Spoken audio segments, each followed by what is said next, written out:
አዲ ባልሰራችው ስራ አቀናናብሮ እንግዲህ ይህ ሁሉም ስራ የፍቅር ነውና ከቤት አስወጧት ማለት ነው።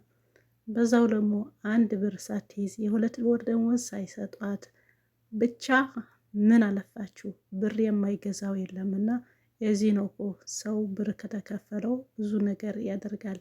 የሰውም ህይወት ያጠፋል፣ የሰው ንብረት ያዘርፋል፣ ሰውም ይቀብራል በቁሙ ማለት ነውና ልክ ዛሬ አዲ እንደደረሰባት ነገር እቺ ምስኪን በምን የማታውቀው ምንም ባልሰራቸው ስራ በብር ተገዛው እንግዲህ ወዳጇ የሆነ የምን አባቴ ነው የምትለው ብር በደንብ ሰታው ፍቅር ከቤት እንዲያስወጣት ይህ ሁሉም ሴራ የአዲ እንደሆነ ሀብሉም የሱ እንደሰጠችው ብቻ ምን አለፋችሁ እንደሰማችሁ ነው እንዳያችሁት ነው። ግን እኔ እዚህ ጋር ማለት የምፈልገው ይኸውላችሁ ብር አላፊ ጠፊ ነው። የብር ብላችሁ የሰውም ህይወት የምታጠፏላችሁ፣ እንደዚሁም የሰውም ህይወት የምታመሳቅሉ አላችሁና ነገ ይሄን ነገር እናንተን ጋር ያለ መድረሱ ምንም ዋስትና የላቸውም። ዛሬ አዲ ከቤት አስወጣችሁ በሰራችሁ ስራ የደግነቷ የመልካምነቷ ብዛት ደግሞ የነ ፍቅርን እናት ካለችበት ፈልጋችሁ አምጧት። አዲ ከቤት መምጣቷ ሰምቻለሁ። አዎ አምጧት ብላ እንግዲህ ያው ፍቅርም ላይ ባርኮትም ላይ ጮሃለች ማለት ነው። ስለዚህ አሁን ካለችበት ተፈልጋ ልትመጣ ነው ማለት ነው። ይህም ያደረጉት የራሳቸው ሲሉ ነው እንጂ የማንም ብለው አይደለም። እንዳልሰራች ጠንቅቀው ያውቃሉ። ይሄን ነገር ማን ሊዲያና ፍቅር ናቸው የዚህ ሁሉም ጠንሻሽ ማለት ነው። ይሄ ደግሞ አንድ ማን ነው የሚባለው ስለው ምንም ባላየው ነገር ሀብሌ ሰራሽኝ አንቺ ነሽ እንደዚህ ያደረግሽ ምን ቢያንስ እኮ ባየሁ ነገር በነገራችን ላይ ትልቅ ሰው መጥቶ እንደዚህ ፊታችሁ ላይ መስክሮ እንደው ፊትህ ባትጥለው ነበር የሚገርመው። ነገር ግን ዴቭም ተቀይሟል፣ ባርኮትም ተቀይሟል። ይህ ሁሉም እስካሁን ሰላቀሽ አንቺን ይህ ነገር ታደርጊዋለሽ ብዬ አልጠበቅኩም ነበር አለ ማለት ዴቭም ባርኮቱን ከዚህ በፊት ሁሉ ነገር የአዲ ነበር ሲያግዘ ነበረ። ዛሬ ደግሞ ያው ዝም ብሎ በመሬት ተነስቶ እህቴ ላይ እስካሁን ላደረግኩን ነገር ይቅርታ አይዲ ይሄ ነገር አታደርግም ብዬ ሁሌ መከራከር ነበረ። እስካሁን ፊቴን ነስቼሻለሁ፣ በጥፊም መትቻታለሁ። ፍቅርን እህቴን እንዳው ይቅር በይ ብሎ ይቅርታ ጠይቋል። ይህ ሁሉም የተቀናበረ ሴራ መሆኑን ቆይቶ ይገባቸዋል።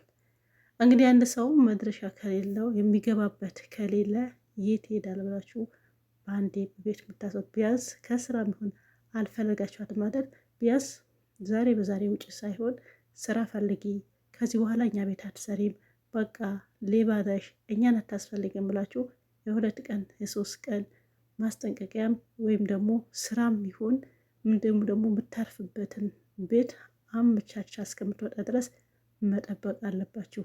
እንደዚህ አይነቶች ገጠ ወጥ አሰሪዎችም አሉ፣ አምጥቶ በር የሚዘጉ አሉ። ሹፌር እስከሚመጣ ድረስ የማይጠብቁ ግቢ ውጭ አውጥተው የሚጥሉም አሉ። ዛሬ እነ ባርኮት ወይም ደግሞ እነ ፍቅር አዲን እንደዚያ ነው ያደረጓት ማለት ነው። እንግዲህ መንገድ ላይ ምን ታድርግ ወዴት ትሄድ? ለምለም ከዚህ በፊት ጃኬት ተሰጠቻት። ይህ ሁሉም ታሪክ የምታውቅ አንስታ ወሰደቻት። ስትወስዳትም አልሄድም ብላ ነበር። ይህ ነገር እሱን አያምንም። ጭራሽ እኔን ሲያይ ደሜን ይፈላል፣ ደሙ ይፈላል። ምን ደሜ ነው ደሙን ይፈላል። እና እኔ ከአንቺ ጋር አልሄድም ስትላትም አይ እኔ ያሳምነዋለሁ፣ አንቺም ትነግሪዋለሽ ነገሩን አንቺ ምንም እንደማታቂ አንቺ እንዳልሰራሽው ስናሳምነው ሊቀበልሽ ይችላል። አሁን እኔ የትም ትችሽ አልሄድም። ኧረ እባክሽን ለምለም ካልሆነ ሳንቲም ስጭኝና ልሄድ ስትላት በጭራሽ ሳንቲም ሰጥቼሽ አሁን የት ልትሄጂ ነው? ባይሆን ዛሬ እኛ ቤት አድርገሽ ነገ ደግሞ ስራም ይሁን በደላላ ትሄጃለሽ። እንዲሁም ደግሞ ሄደሽ ደሞዝሽም ብርሽንም ተቀብለን ትወጫለሽ።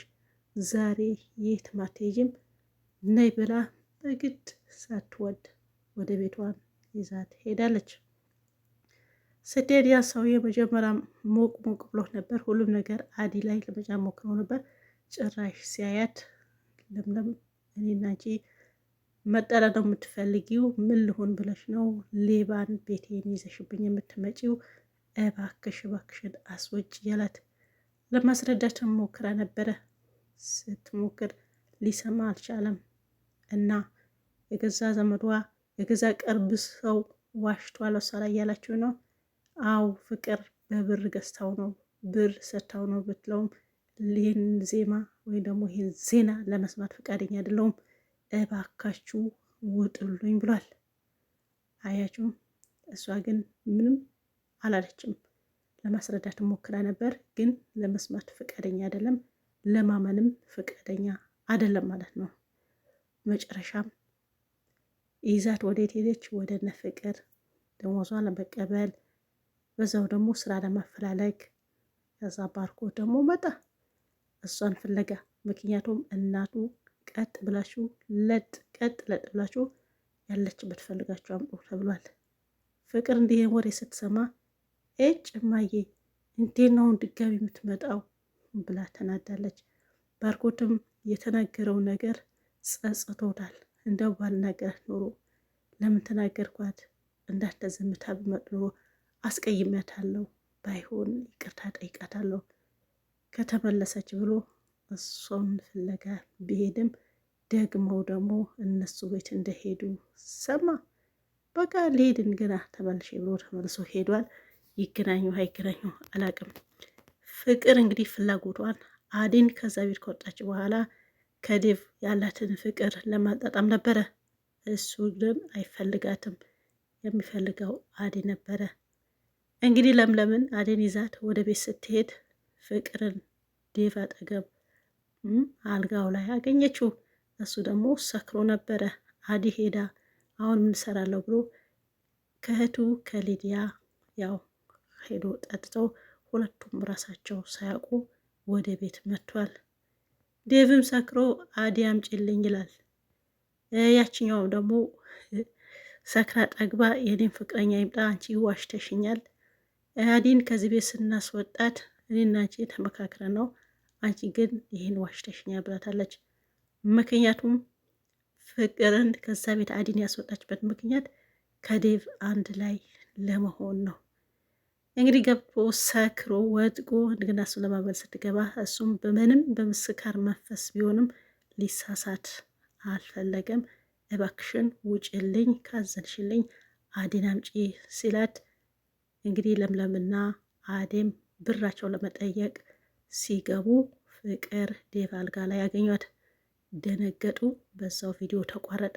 መጪው አብረን የምናይ ይሆናል። ዛሬው ይሄን ይመስላል። ባይ ባይ።